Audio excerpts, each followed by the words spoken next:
sejahtera Bapak Ibu sekalian, berjumpa kembali dengan saya dengan materi yang baru.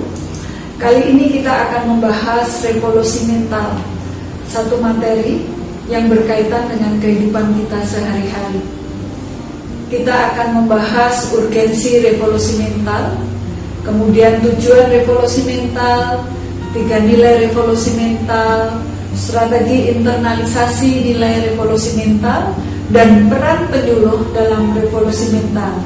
Kami berharap setelah menerima materi ini, Bapak Ibu bisa memahami dan mengimplementasikan materi-materi yang tadi sudah saya sebutkan. Bapak Ibu yang saya hormati, dalam kehidupan sehari-hari kita sering melihat banyak orang membuang sampah sembarangan. Kita sering melihat anak-anak pelajar yang mendapatkan materi budi pekerti, mendapatkan mata pelajaran pendidikan agama, tetapi masih melakukan hal-hal yang tidak benar. Bahkan kita sendiri mungkin juga melakukan hal-hal tersebut, sekalipun bukan tawuran, bukan membuang sampah, tetapi ada hal-hal yang sering kita lakukan yang sebenarnya itu salah. Nah, materi ini akan membahas perubahan mental, mindset kita. Bagaimana kalau kemarin kita kurang baik, mulai hari ini kita akan menjadi manusia yang lebih baik. Bapak Ibu, kita sering menghadapi kenyataan dalam kehidupan sehari-hari. Misalnya ketika kita membayar di toko, di supermarket, banyak orang yang tidak mau antri. Ketika kita menunggu giliran, banyak orang yang menyerobot yang seharusnya kita lebih dulu, tapi diambil oleh orang lain. Hal-hal seperti ini sebenarnya berkaitan sekali dengan mental seseorang. Nah, oleh karena itu mari Bapak Ibu, dalam materi ini kita akan mendiskusikan bagaimana sih supaya kita bisa menjadi lebih baik, menjadi manusia yang baru daripada kemarin, gitu ya. Nah, hal ini juga tidak lepas dari kehidupan birokrasi di Indonesia.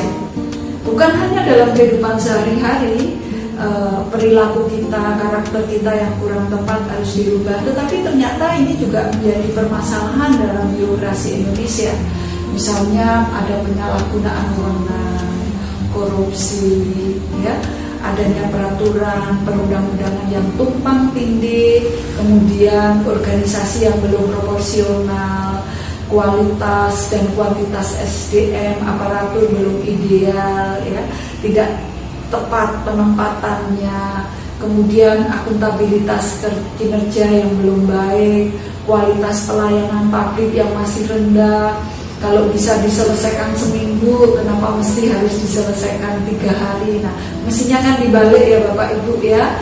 Misalnya pembuatan KTP, kalau bisa diselesaikan 1 hari, kenapa mesti nunggu besok atau minggu depan? Nah, hal-hal ini Bapak Ibu yang akan kita bahas, dan mudah-mudahan nanti ada kesamaan persepsi, pemahaman tentang materi ini antara saya dengan Bapak Ibu sekalian. Bapak Ibu, seperti kita ketahui, menurut hasil penelitian, ya, potret sumber daya manusia Indonesia itu ada beberapa indikator, gitu ya.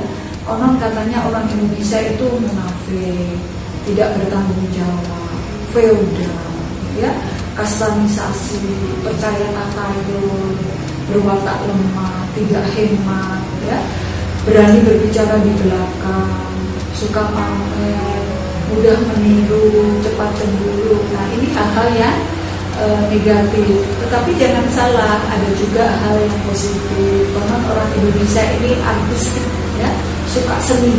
Ya, jadi hal-hal yang sederhana bisa dibuat menjadi unik dan kadang-kadang bisa mendatangkan penghasilan bagi kita. Selanjutnya kita akan bicara tentang urgensi revolusi mental. Revolusi mental ini sebenarnya adalah waktu untuk berubah, Bapak Ibu. Time for change, ya. Jadi saatnya kita berubah, ya. Kita merevolusi mental kita. Nah, mengapa Indonesia membutuhkan revolusi mental? Nah, seperti tadi di awal saya sudah sampaikan, terjadi krisis karakter, ya. Baik itu dalam kehidupan sehari-hari, orang membuang sampah sembarangan, pelajar tawuran, ya, juga dalam birokrasi pemerintahan ada hal-hal yang harus diperbaiki. Nah, ini yang dimaksud dengan krisis mental. Nah, kemudian apa sih sebenarnya revolusi mental itu? Revolusi mental adalah gerakan hidup baru dengan mengubah cara pandang, cara berpikir, cara kerja kita. Ya. Karena kita ini adalah generasi revolusi mental. Oleh karena itu saya mengajak para penyuluh, Bapak Ibu sekalian, ayo terlibat dan berubah. Saya tidak menekankan kepada Bapak Ibu harus merubah orang lain, ya. Tetapi mari kita merubah dari diri sendiri. Kita mulai, ya. Kita mulai dari diri sendiri perubahan itu, ya. Nah, kalau kita sudah berubah, maka kita akan menjadi teladan bagi orang lain. Nah, perubahan itulah yang akan menginspirasi orang lain juga untuk berubah. Kemudian kita lanjutkan tujuan revolusi mental. Satu, yaitu mengubah cara pandang, pola pikir, sikap, perilaku dari manusia lama menjadi manusia baru. Ya. Kita berubah cara kerja yang berorientasi pada kemajuan dan kemodernan sehingga Indonesia menjadi bangsa besar dan mampu berkompetisi dengan bangsa-bangsa lain di dunia. Kemudian yang kedua, membangkitkan kesadaran, membangun sikap optimistik. Nah, apalagi dalam masa pandemi COVID-19, banyak orang terpuruk, Bapak Ibu. Banyak orang terdampak, baik kesehatannya maupun secara perekonomian. Nah, oleh karena itu mari kita bangkit. Kita harus punya pemikiran-pemikiran yang positif, menata dan menatap masa depan Indonesia sebagai negara dengan kekuatan yang besar. Pandemi COVID pasti berlalu. Kita akan menjadi bangsa yang besar, yang berprestasi, produktif, berpotensi, menjadi bangsa maju, modern. Ya. Kemudian yang ketiga, mewujudkan Indonesia yang berdaulat secara politik, mandiri secara ekonomi, berkepribadian yang kuat melalui pembentukan manusia Indonesia yang baru, yang unggul, menerapkan nilai-nilai integritas, kerja keras, dan semangat gotong royong. Ada 8 prinsip revolusi mental ini, Bapak Ibu. Karena revolusi mental bukan proyek, tetapi gerakan sosial. Ada tekad politik untuk menjamin kesungguhan pemerintah. Harus bersifat lintas sektoral, tidak boleh diserahkan kepada kementerian tertentu. Revolusi mental juga bersifat partisipatoris, kolaborasi pemerintah, masyarakat sipil, sektor privat, dan akademisi. Kemudian yang kelima, diawali program pemicu, ada value attack. Ya. Desain program harus ramah pengguna, populer, menjadi bagian dari gaya hidup dan sistemik, holistik. Holistik itu bersifat umum. Nah, nilai-nilai yang dikembangkan bertujuan mengatur kehidupan sosial, moralitas publik. Kemudian yang terakhir adalah dapat diukur dampaknya. Itu 8 ya, dari prinsip revolusi mental. Nah, selanjutnya 3 isu strategis bangsa. Adanya krisis integritas dan pandemi korupsi. Jadi sebelum ada pandemi COVID sudah ada pandemi korupsi. Ya. Kemudian lemahnya etos kerja, daya saing, dan kreativitas. Ketiga, ada krisis identitas yang melunturkan kepribadian gotong royong. Lalu bagaimana implementasi revolusi mental? Revolusi mental ditandai oleh perubahan pola pikir dan perilaku yang berkebalikan. Jadi kalau kemarin selalu berpikir negatif, sekarang menjadi berpikir positif. Yang kemarin malas, menjadi kerja keras. Yang kemarin korupsi, sekarang menjadi manusia yang jujur. Ya, anti korupsi. Yang kemarin suka bolos-bolosan, sekarang berdisiplin tinggi. Yang kemarin suka melanggar hukum, sekarang menjadi taat hukum. yang kemarin tidak bertanggung jawab sekarang menjadi manusia yang bertanggung jawab. Yang kemarin terus terkungkung oleh masa silam, terbebani oleh masa lalu, sekarang kita berorientasi pada masa depan. Kemudian 3 nilai revolusi mental, yaitu integritas. Orang yang berintegritas adalah orang yang jujur, bisa dipercaya, berkarakter, tanggung jawab. Kemudian yang kedua, memiliki etos kerja, pekerja keras, punya daya saing, optimis, inovatif, selalu menemukan hal-hal baru, dan produktif. Ketiga adalah gotong royong, kerjasama, solidaritas, ya, berorientasi pada kemaslahatan. Itu adalah hal-hal positif Bapak Ibu yang merupakan tujuan atau nilai-nilai revolusi mental yang hendaknya menjadi pedoman dalam kehidupan kita.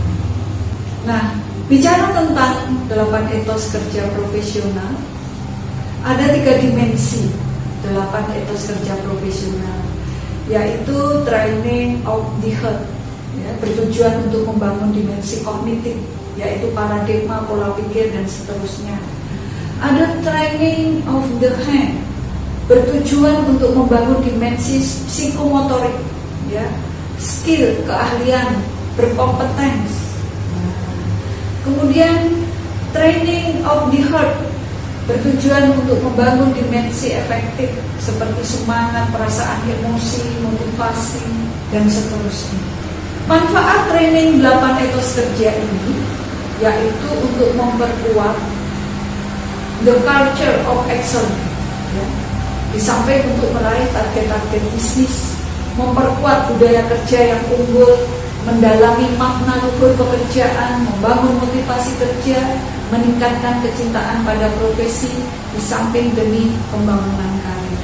Nah, kita sebagai keluarga besar Kementerian Agama menginternalisasi 5 nilai budaya kerja dan 3 nilai revolusi mental tersebut.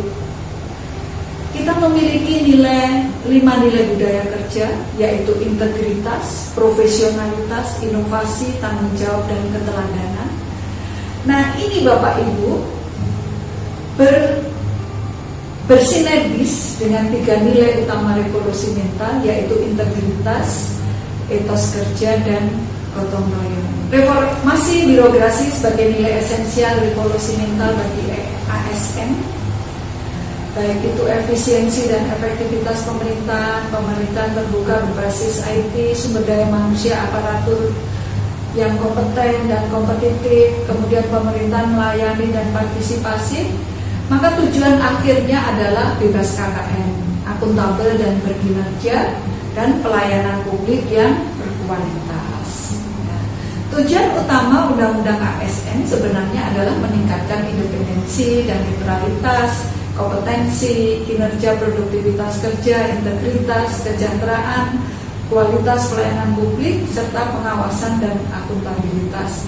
Nah, ketika semua ini dilaksanakan dengan baik, maka akan terwujudlah aparatur sipil negara yang ideal.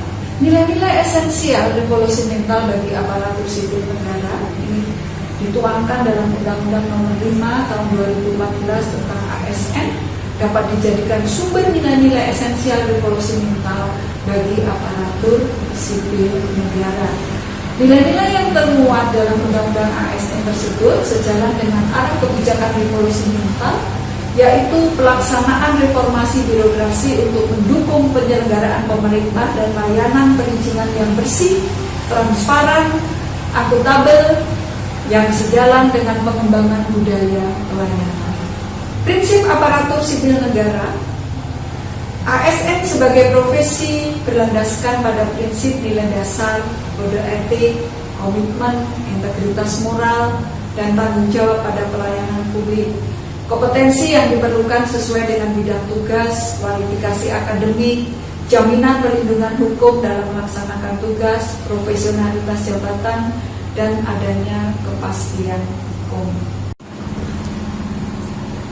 Selanjutnya Bapak Ibu, strategi implementasi revolusi mental Yang pertama adalah penyelenggara negara sebagai sasaran gerakan revolusi mental yang pertama. Penyelenggara negara ini terdiri dari eksekutif, yudikatif, dan legislatif. Kemudian yang kedua adalah masyarakat. Masyarakat itu dimulai dari masyarakat yang terkecil, yaitu keluarga. Kemudian ada masyarakat pendidikan, masyarakat dunia usaha, masyarakat media, dan kelompok-kelompok masyarakat lain. Contoh-contoh kegiatan gerakan revolusi mental di sektor pemerintah, misalnya adanya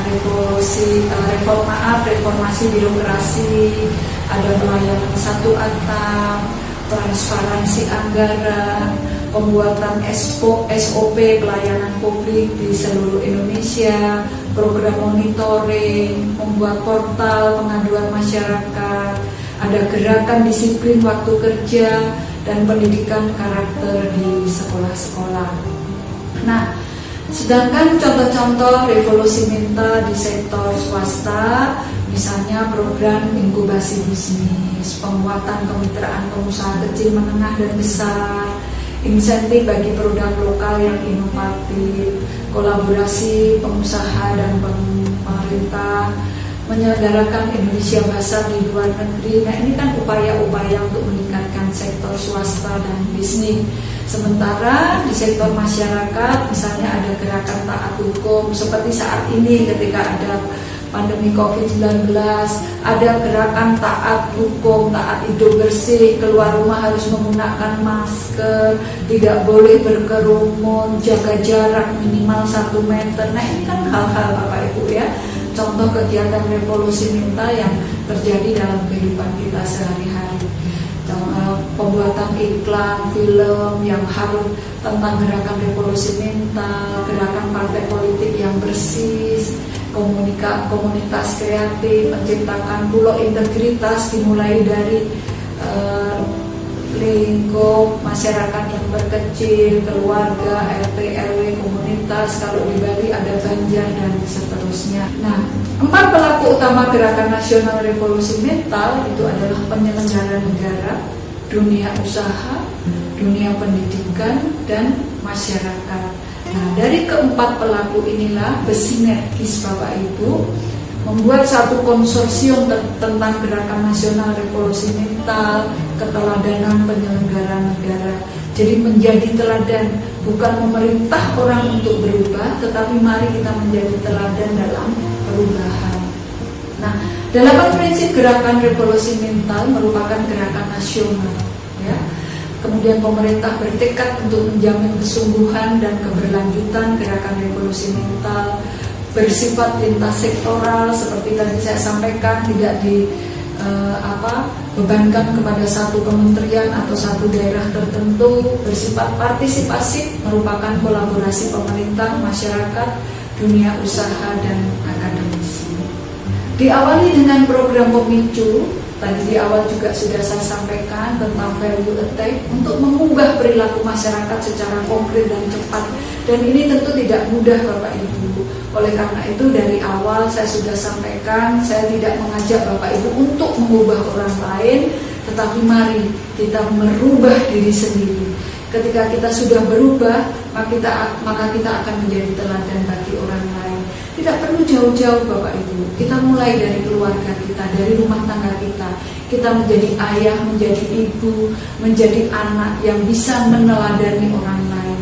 Tidak masalah Bapak Ibu peserta diklat sebagai anak belum berumah tangga, kemudian bisa menjadi teladan bagi orang tua, bagi kakak, bagi adik-adik, kemudian keluar menjadi teladan bagi tetangga di sekitar kita, menjadi teladan dalam komunitas-komunitas kita, baik dalam masyarakat maupun di organisasi-organisasi keagamaan.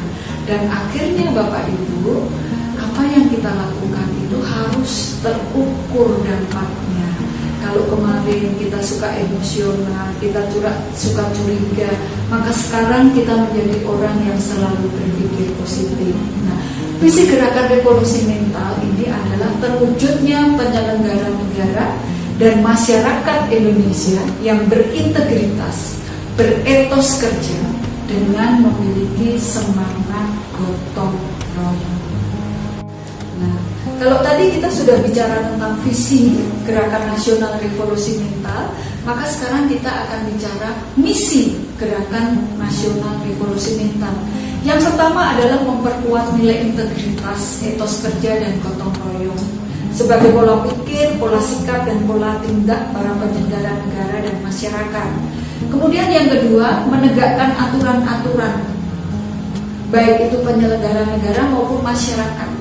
Kemudian mempraktekkan nilai integritas, etos kerja, dan gotong royong tadi dalam kehidupan sehari-hari. Kemudian yang keempat, melembagakan nilai integritas, etos kerja, dan gotong royong secara sistemik dan terstruktur pada penyelenggara negara dan masyarakat. Terakhir, memperluas keterlibatan penyelenggara negara dan masyarakat dalam membangun budaya integritas, etos kerja, dan gotong royong.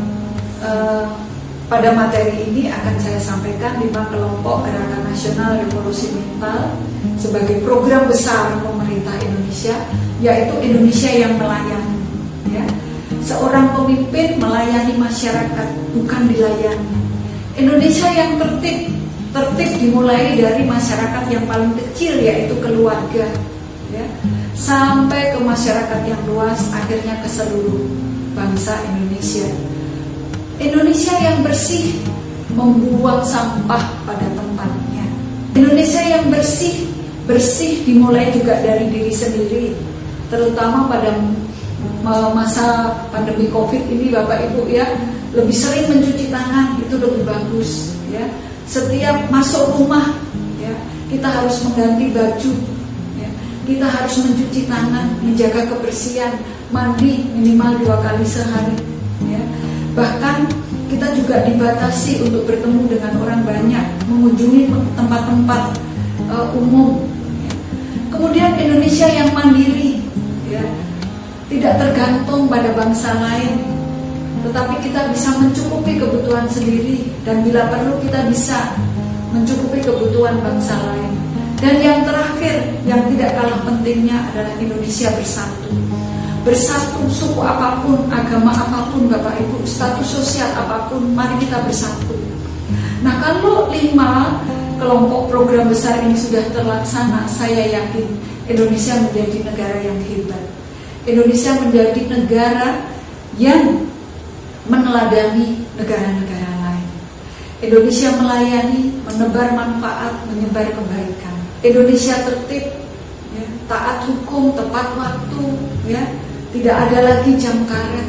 Kalau lebih cepat dalam pelayanan, kenapa mesti diperlambat? Indonesia yang bersih, kita menjaga kebersihan bukan karena denda, Bapak Ibu, tetapi karena apa? Kesadaran. Indonesia mandiri secara pangan, secara ekonomi, tidak tergantung oleh bangsa lain. Indonesia yang bersatu, tadi sudah saya sampaikan, agama apapun, status sosial apapun, tidak ada perbedaan gender di sini. Nah, lalu yang terakhir, bagaimana peran penyuluh dalam gerakan revolusi mental? Mari Bapak Ibu, kita diskusikan ya, apa yang seharusnya dilakukan oleh para penyuluh ya, dalam mewujudkan gerakan nasional revolusi mental melalui bidang mitra masing-masing. Nah, demikian Bapak Ibu materi revolusi mental yang bisa saya sampaikan. Mudahan materi ini bermanfaat. Nanti dalam pertemuan kita akan berdiskusi, dan kemudian hasil diskusi itu dikumpulkan menjadi tugas Bapak Ibu yang akan saya ambil nilainya. Bapak Ibu bisa menyampaikan apa yang sudah Bapak Ibu lakukan atau Bapak Ibu rencanakan sebagai implementasi dari revolusi mental ini dalam kehidupan sehari-hari, dalam pelayanan Bapak Ibu sekalian. Terima kasih, Tuhan memberkati.